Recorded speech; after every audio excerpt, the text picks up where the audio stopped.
No, Yo. I'm back. I'm here. No, I know. I'm saying I'm here. I'm back.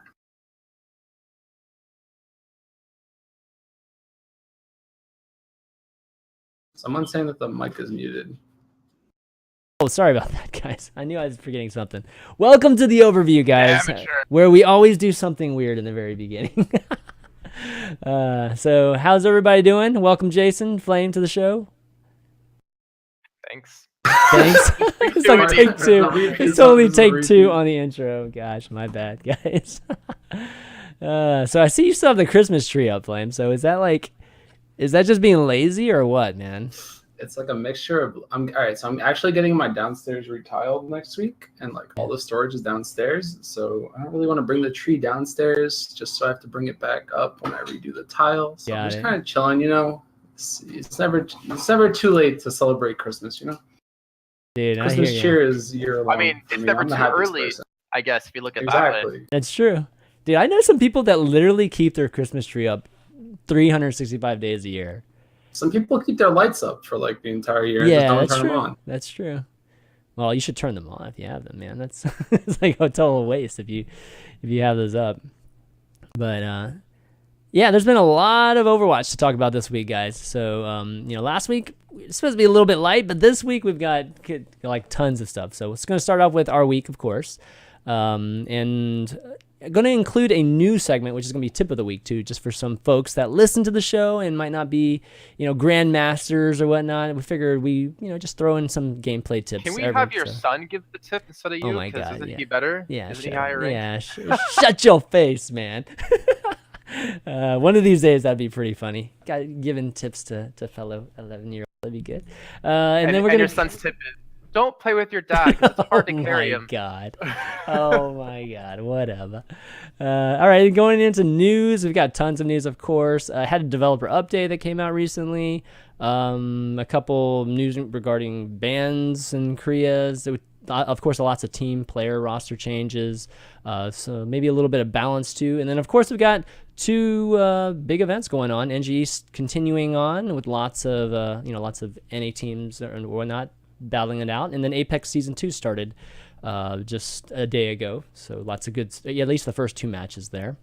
And then lastly, we got a couple questions, a few email questions. And if you guys want to, contribute to the email questions, you can email us at theoverview@chanmanv.tv. And we'll try to get those out because a lot of listeners that don't get a chance to watch us live, they don't get a chance to tweet us any questions or anything when we're live. So emails are the best way, or the way that we're starting to do questions.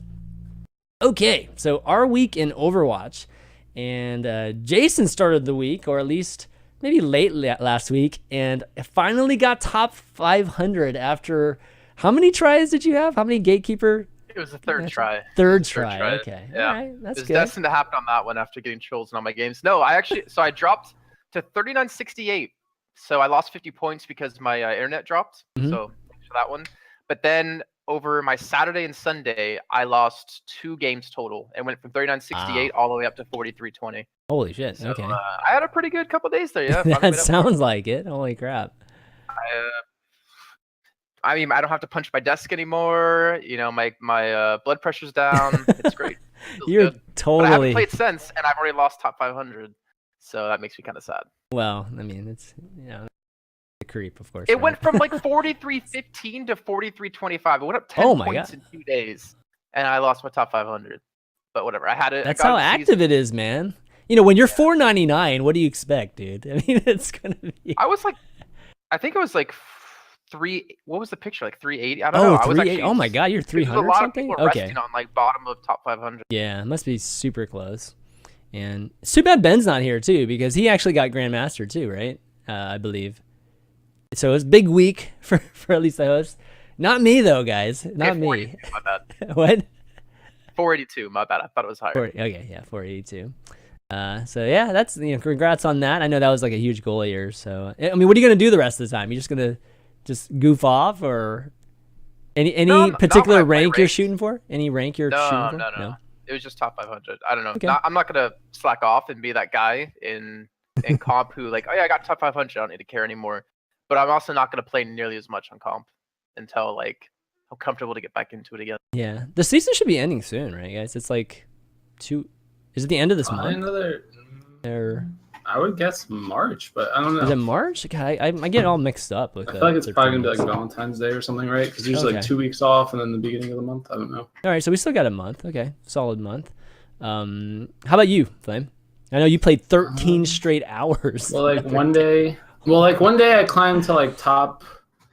I don't know, it was like top 150 or something, and then I lost a game that had a bunch of trolls, so I stopped playing, and then I switched to my alt account, and then yeah, I did the 13-hour stream. That was pretty. It was an experience to say the least. Like you start at 8 o'clock, the games are fine. You're in like the zone of like I want to win every game, and then like as you keep going, you start realizing like, okay, I got a troll in this game.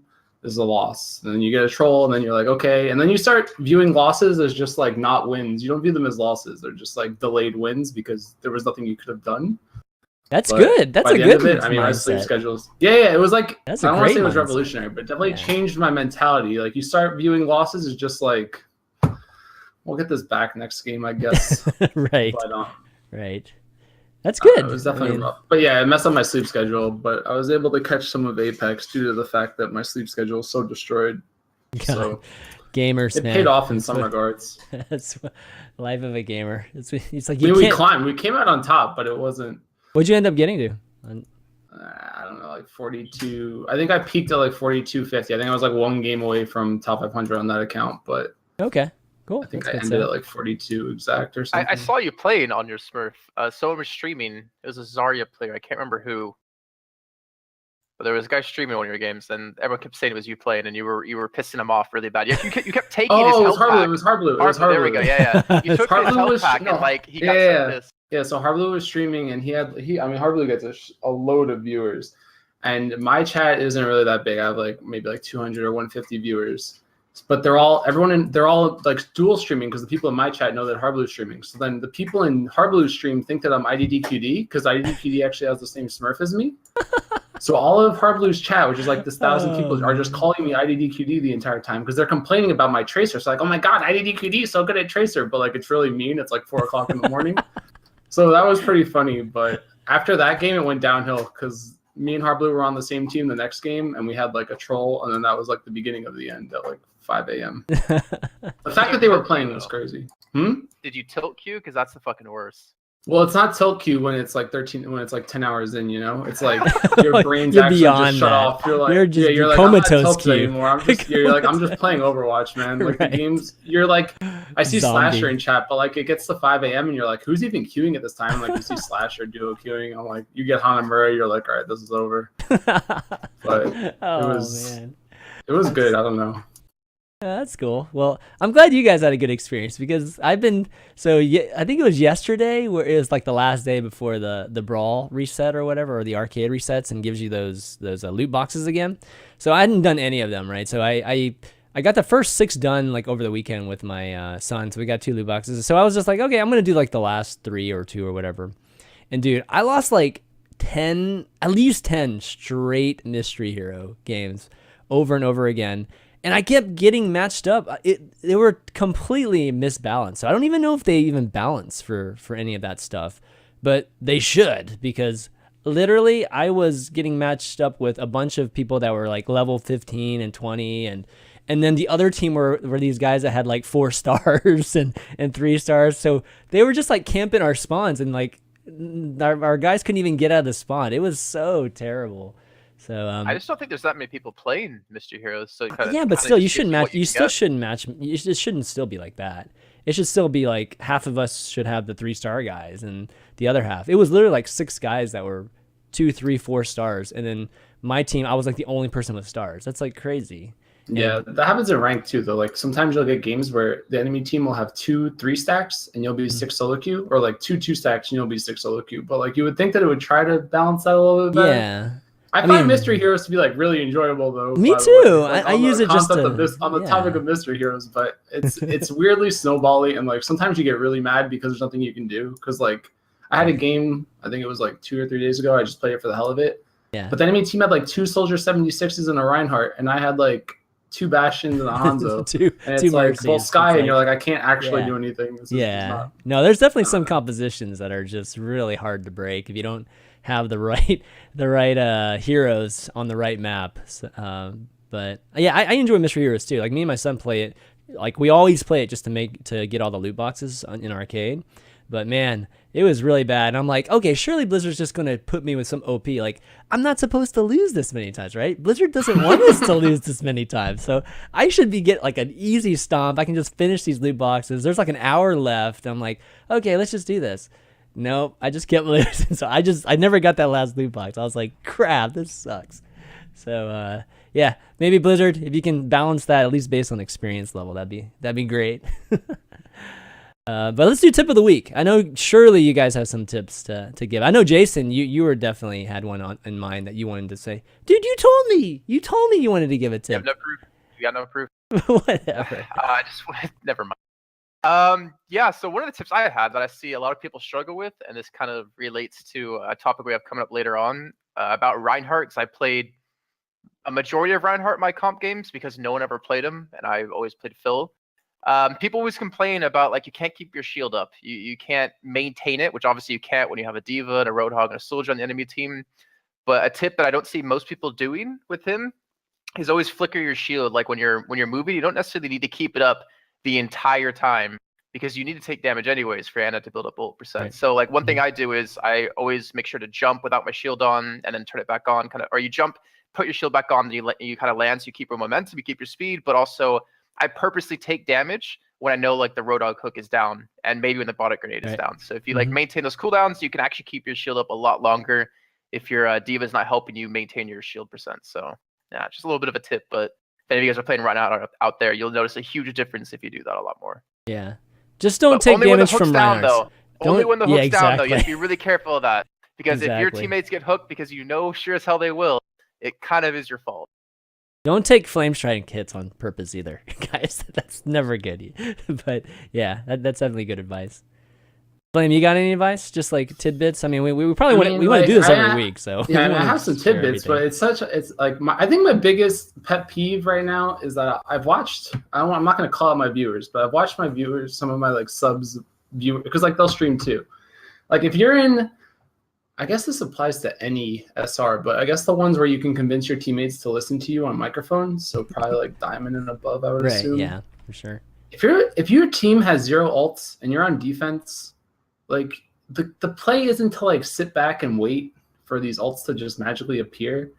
It's to literally suicide your entire 6-man team onto the cart and die to get your ults up.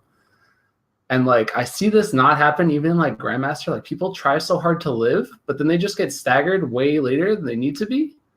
And then you wind up letting the cart roll. Then like usually your healer's the last one to die. And instead of suiciding on the cart, they die 10 seconds later. So the cart gets 10 free seconds of roll time. I don't know. That's like my tip is die on the cart. Like stop trying to live when you're on defense. Okay. You have to like ingrain that in like the entire Overwatch community's mind, and I think the world will be a better place. Yeah, I know what you mean. Oh, it's so hard to do that.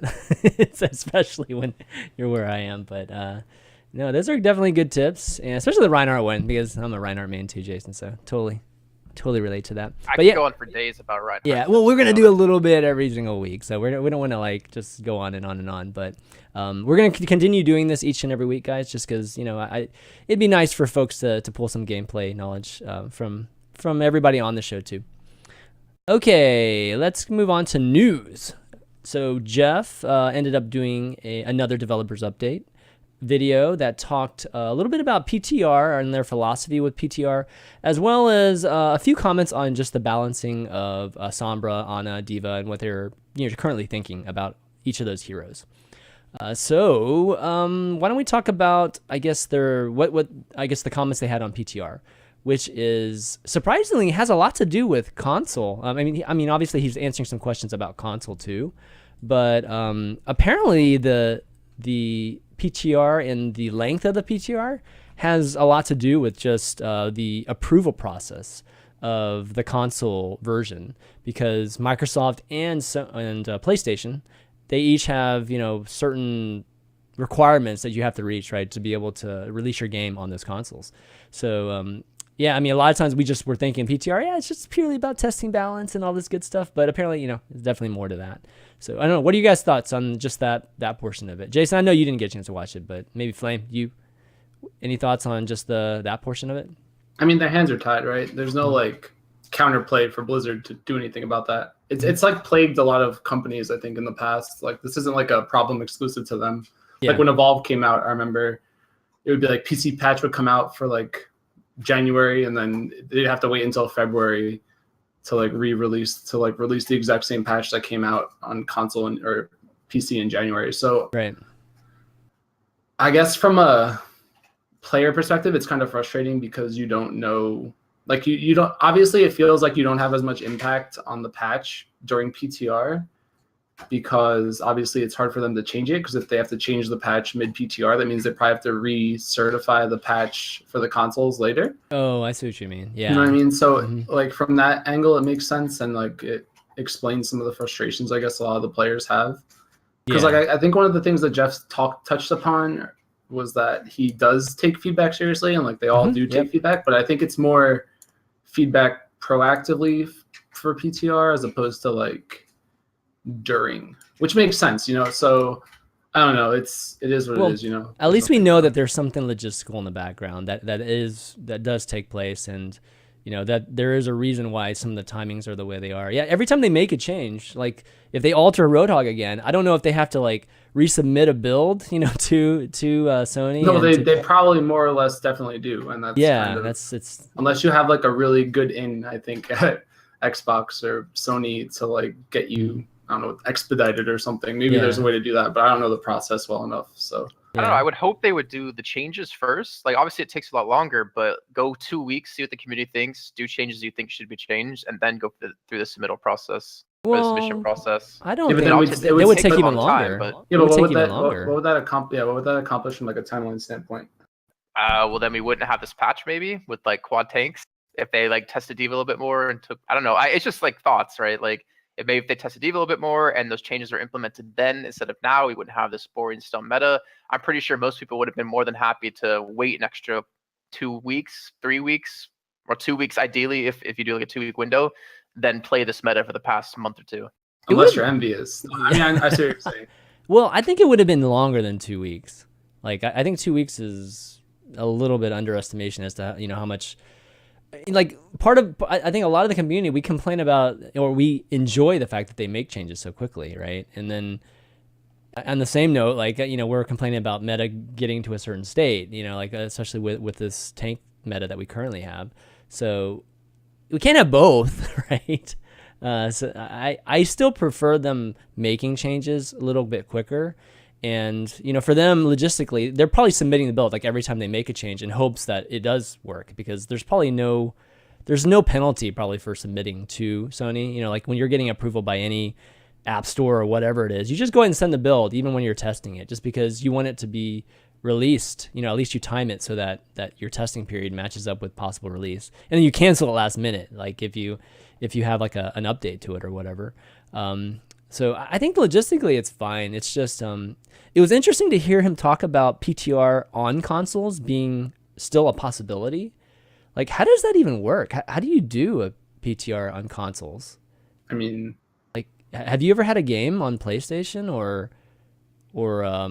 Xbox that was PTR? I mean, we've had betas, right? But I think we've had beta games, right, on those consoles. I'm not much of a console There's player, definitely been beta games, and there's definitely Yeah. been like, what's those, like the preview, I don't know what they're called, like the demos. Yeah, I know what you mean. Yeah. But maybe you need like, I want to say that's more of a pipe dream from him. I don't know. I like logistically, from what Jason's saying too, you have to realize, I think, the problem with the 25% ult nerf patch that like led to this whole tank meta thing, and like all the nerfs that they put in on Ana and like Mei and Zarya, I think also got screwed by the Christmas update. Like I think that they were mid PTR and then they had a release plan for the Christmas update. Like that was completely separate from any of the PTR changes. So like they knew that they wanted to add all these models, all these skins, all these maps. Mm-hmm. And then what happened was, like, instead of trying to bundle them separately, they did them all at once.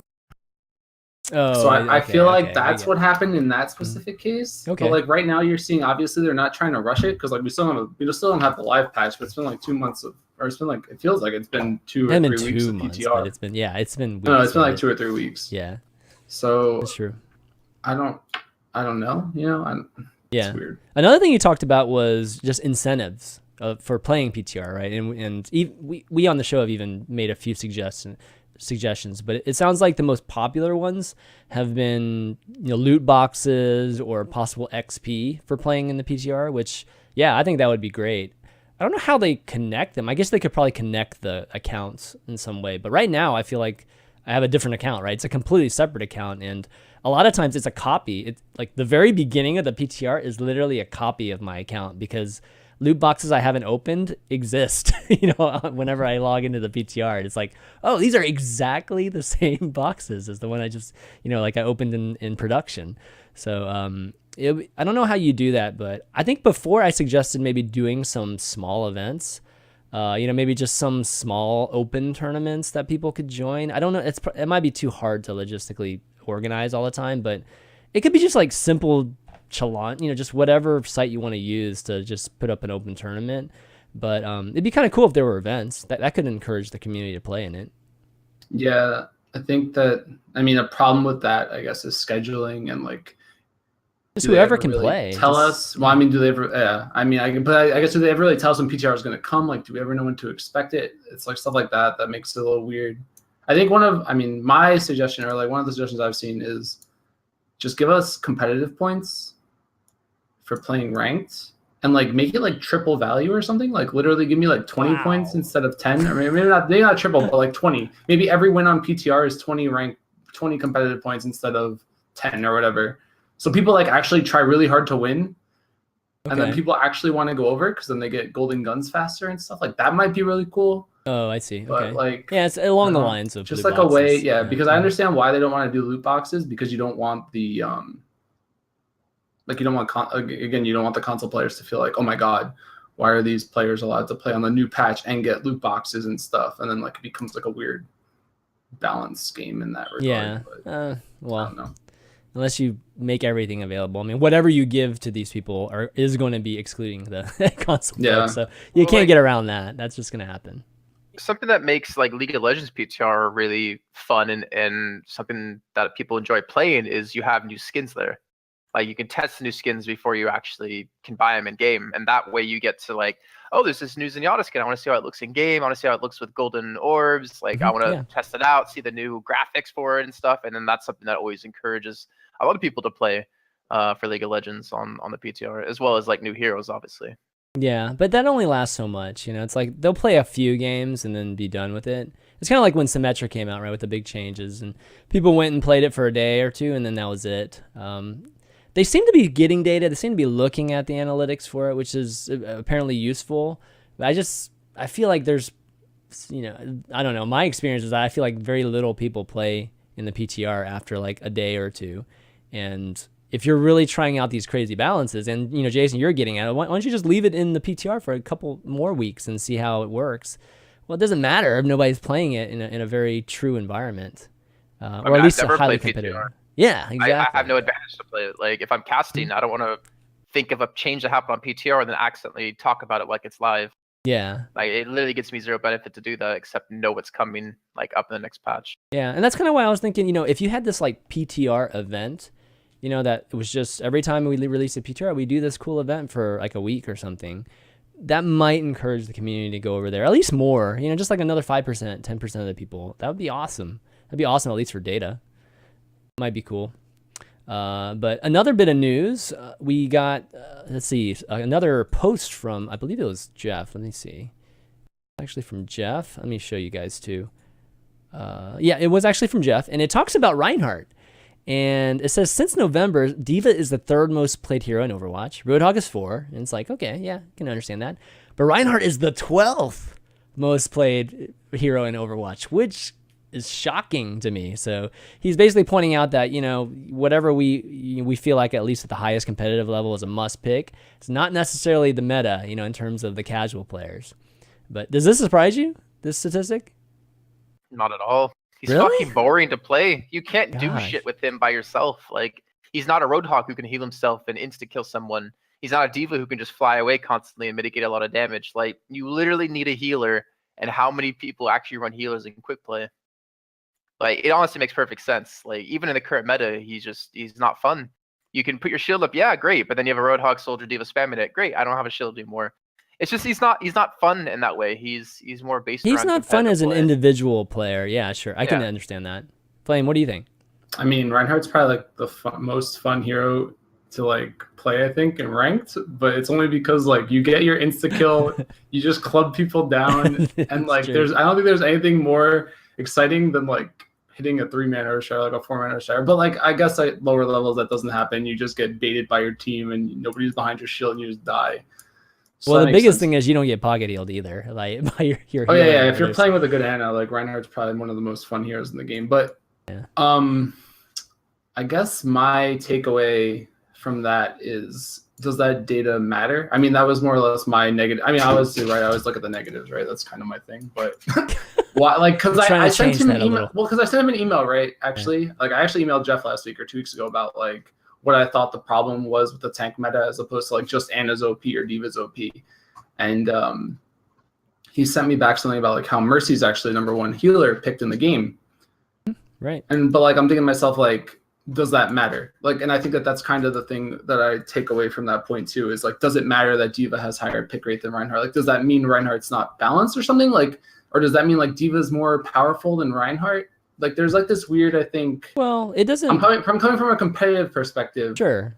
I have an issue with the concept of looking at PTR data, like, you know, for statistical things, because I find it so hard to find like real meta changing or like game understanding things from the data that's in the PTR games, which are like balanced from GM to gold in the same game. Like, I don't know, it's kind of my takeaway sometimes. Yeah, I mean, well, the PTR data, like, this is what we were alluding to just a second ago, is, you know, I don't feel like is the most beneficial thing. I mean, it's useful. I mean, any kind of data is useful from your player base, but, you know, I don't think it's probably as rich as it could definitely be. Not even close, obviously, to production, but it's tough, you know, as a designer, especially a designer that, you know, you have a casual mode. You basically have casual and highest level of competitive play in the same boat. You know, like the content's exactly the same. It's tough being a designer and trying to figure it out, but it does matter. You know, like it matters for sure as a game developer, like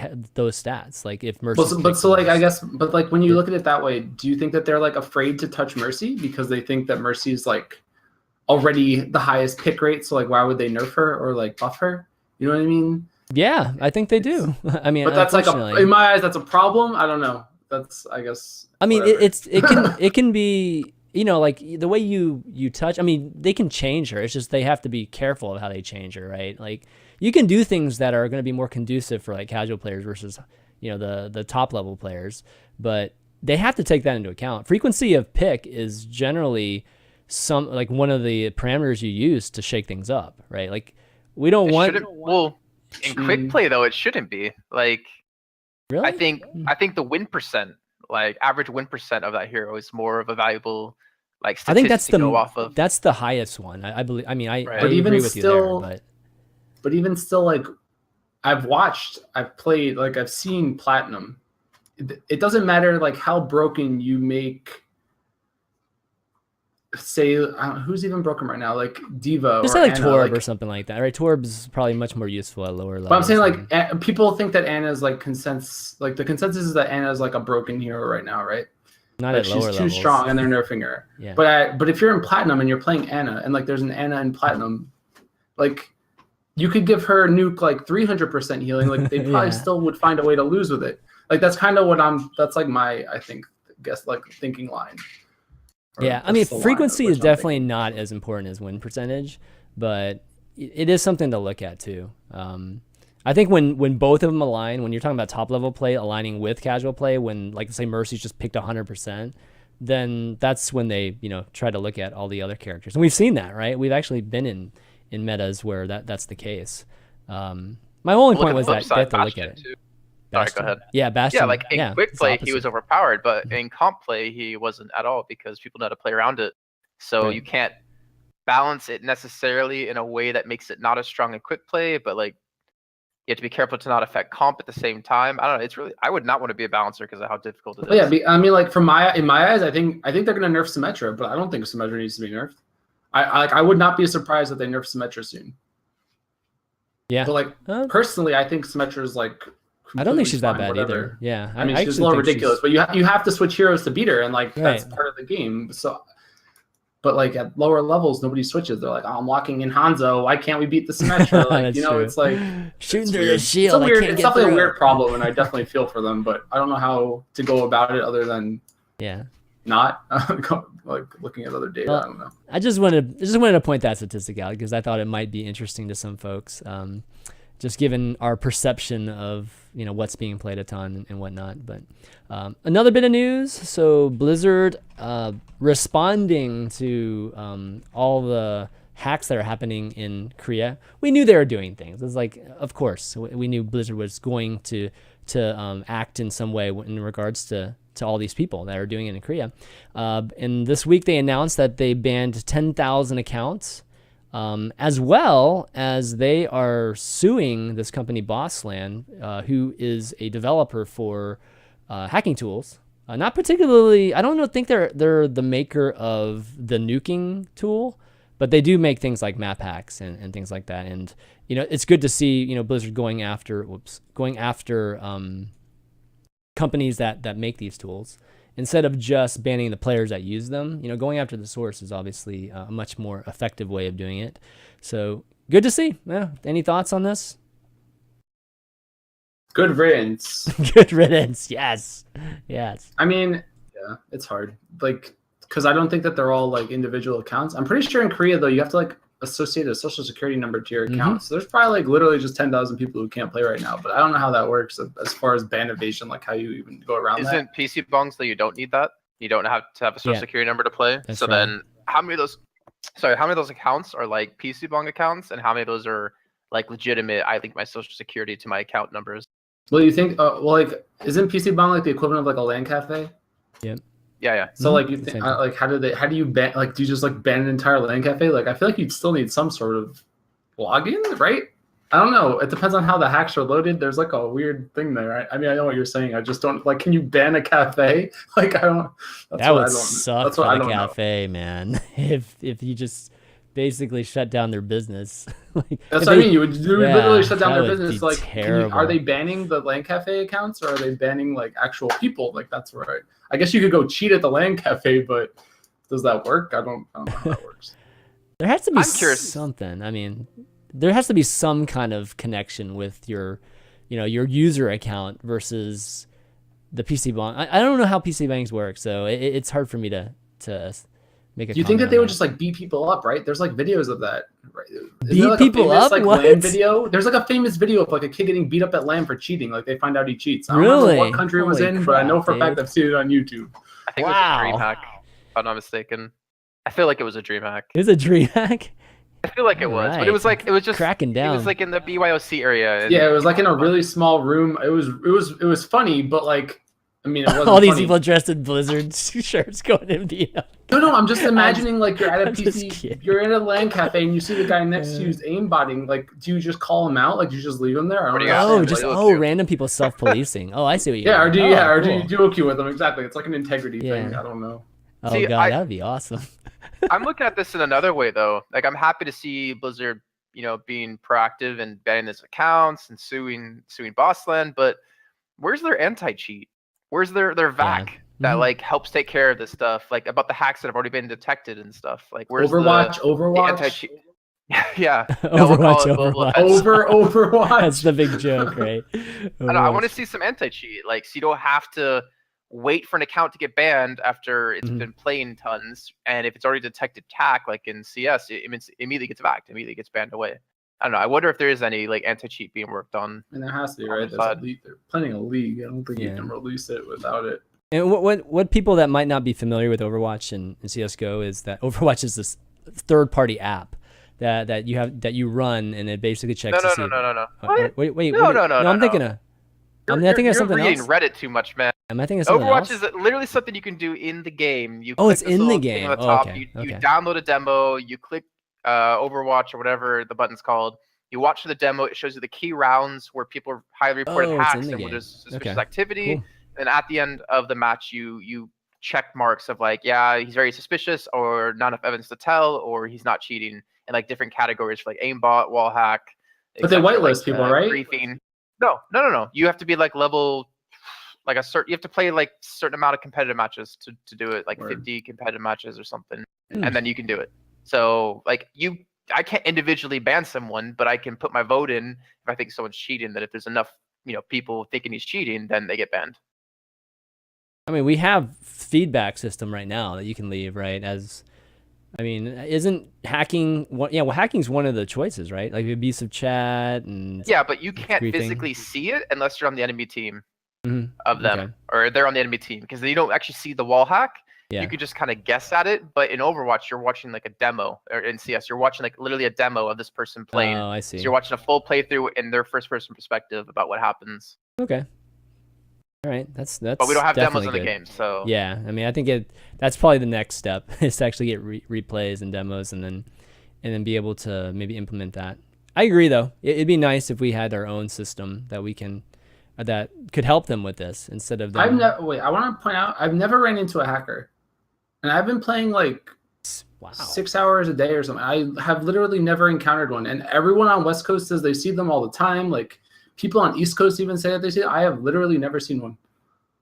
I had a hacker in one of my games, in like 2 or 3 of my games, and he lost. We actually beat him because How do you know, Jason? Like, I saw him when I died, snapping at people's heads the entire Oh, time. Oh, there's okay, some obvious. okay. For sure. Okay, He was sure. he was aim hacking, and we actually beat him in a King of the Hill. But the match before that, the match after that, we did draws. Thank God. I can't remember his name off the top. It was like rank 30 too. Like he was super high already. Feels God, bad there's a when you're video hacking and actually, you I don't still know. lose, man.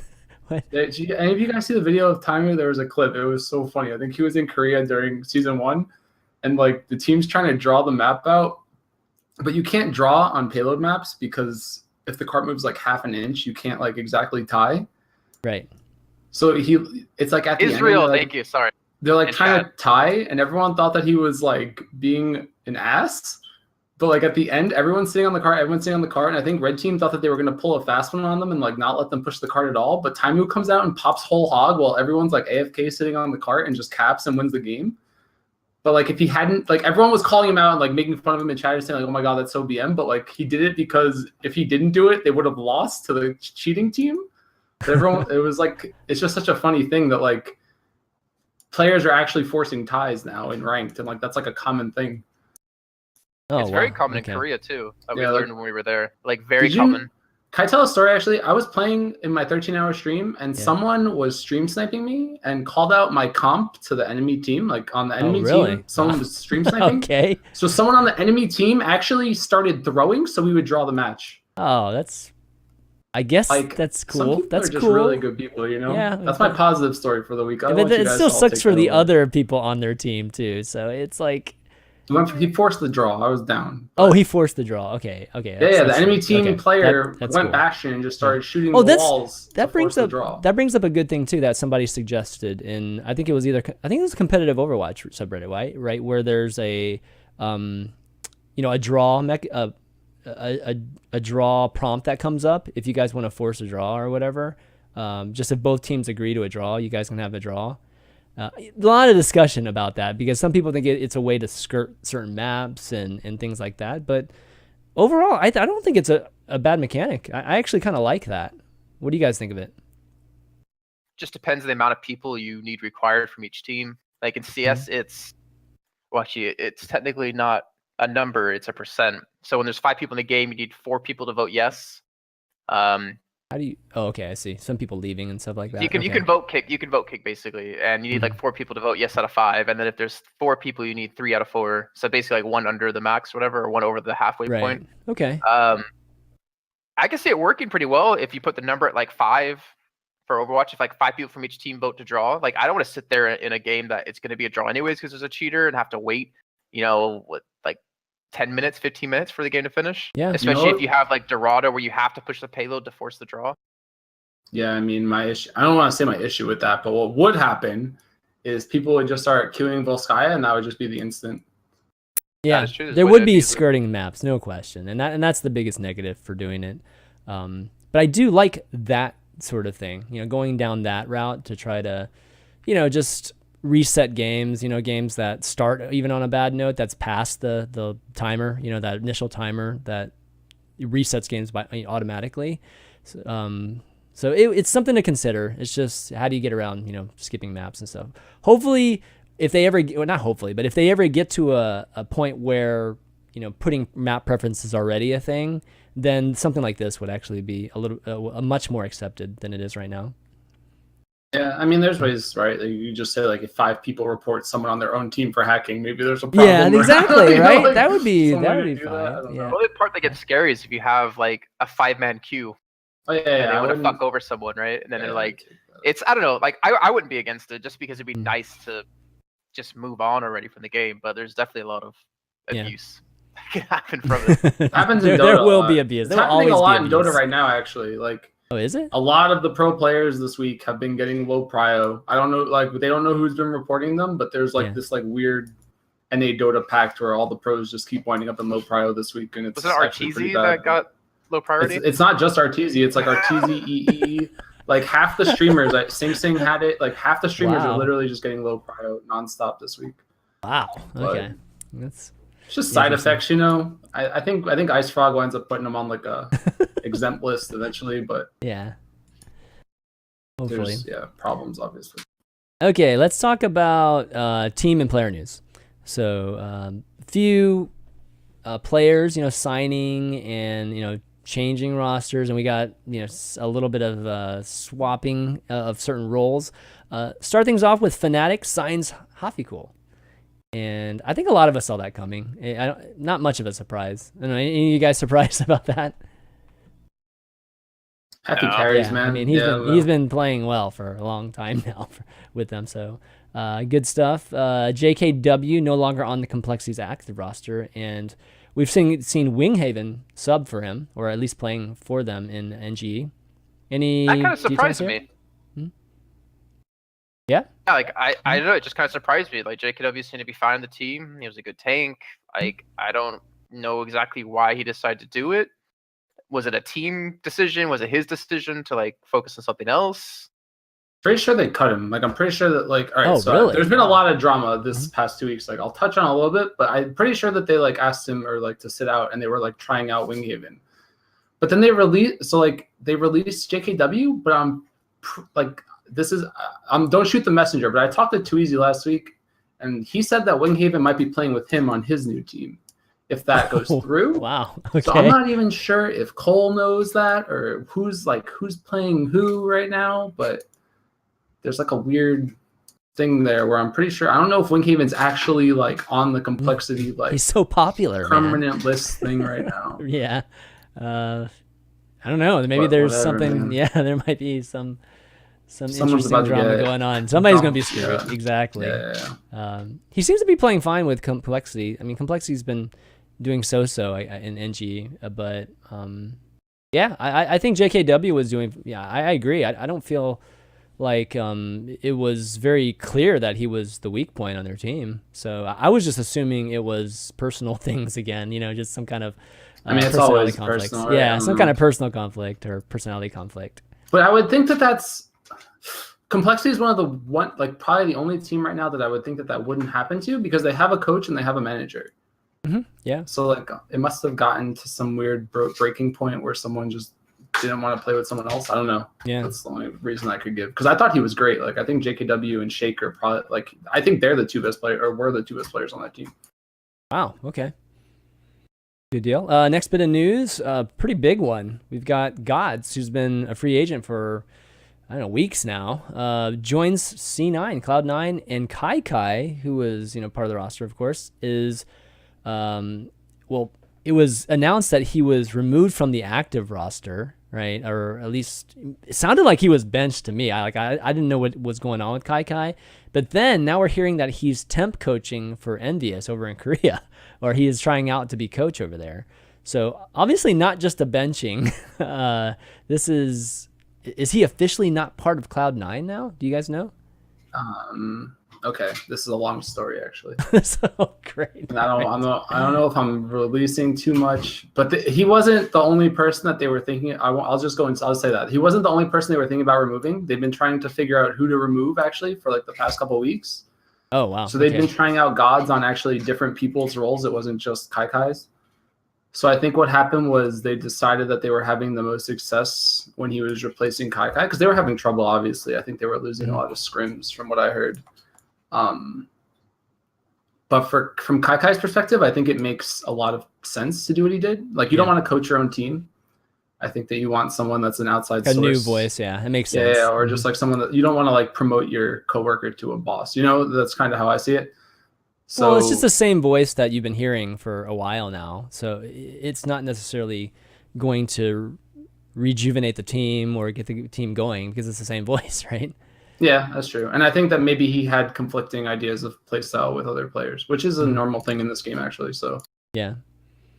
So interesting. Definitely very interesting seeing him go to Envious. That's like very weird to me because Kaikai is obviously one of the original members, and I don't know. I've always just seen him as a Cloud9 member, but kudos to Gods. I mean, great for Gods. I was more surprised to see Kaikai step out than to see him go to Envious to coach. Like I know him and Hulk are really good friends, and he gets along really well with all of them. But I was still just surprised to see Kaikai step out because he was doing relatively well with the team, and the team had some pretty good success. Just need a little bit more practice. They have a lot of internal personality conflicts, not like arguments, just like the way. I think that they have like way too many strong personalities on their team. Kind of the same issue that I think like NRG ran into, where like if one player says like, "Oh, we should make this play," and then someone argues with them, then suddenly nobody is making the right plays because they're both thinking about the game differently. I think that that's kind of what it came down to. From Kaikai's perspective, it's a good move. I think. I mean, I don't want to say this like negatively, but he'll find more success, I think, with the Envious roster. You know what I mean? Well, the Envious like from like a monetary perspective and stuff. I mean, like if he gets hired, right? And he got lucky. I mean, like what's his name? Tasmo's like one of the nicest people I think I've ever met. Like that's just a great org I think to work for. He definitely is awesome. So it's a great group of people. For well, sure. Let's talk about Gods joining C9. So we've got. I don't know. I feel like we got 3 guys now that juggle 2 spots. So somebody's got to play flex in there between Mendo, Surefour, and Gods. And I think they were talking about, just all of them just trading off with the flex positions. How do you guys seeing this working out? Like, who's going to play DPS? Who's going to be playing flex most of the time, you think? I think that's maybe the power of the roster. You don't need necessarily someone playing a certain role. Yep. Like, one thing I always talked about in Counter-Strike was that the AWP, like the big sniper rifle in the game who can one-shot opponents and stuff, there was a sudden rise in Counter-Strike of having 2 oppers on your team. And from that, like whenever your main opper wasn't feeling comfortable that day, or the matchup wasn't working well for him, or he just wasn't hitting shots, then they would just switch over to the other opper and he'd pick up the role and then generally do better at that position. So maybe it comes down to like what given day, what given map, what given opponent. Who's hot that day, pretty much. Yeah, they have ridiculously good McCree players. They have ridiculously good Widowmaker players, Tracer players. Like it just depends on who's feeling it that day. Is how I think generally they would go. But obviously they want to start with a baseline of like keeping certain roles and then can expand once they get comfortable, I would think. Yeah. Okay. Well, I know Flame might know better than I. Yeah, Flame. I mean, what are your thoughts? I mean, the running joke is that they're waiting for No Hero Limit to come back so they can run the triple McCree meta. God. Okay. But no. Yeah. But seriously, I think that it's more the strength of Mendo, because I think he shot calls probably best out of anyone on that team. I guess from what I know. So like maybe putting him on flex would make the most sense because I think that he's not really uncomfortable on a hero. I don't think Surefour is either, but I think like you would obviously rather his hit scan over anything. Mm-hmm. Right. But I guess from God's like it's a toss up as to whether or not that makes the team better or worse. I guess because you might have more strong personalities now, or like equivalently strong. I don't know how strong God's personality is in game in terms of like shot calling and stuff. But okay, yeah, that makes sense. Well, what I heard about Gods and with the energy breakup, it wasn't his in-game that was causing him problems that eventually led to that. It was his out-of-game stuff.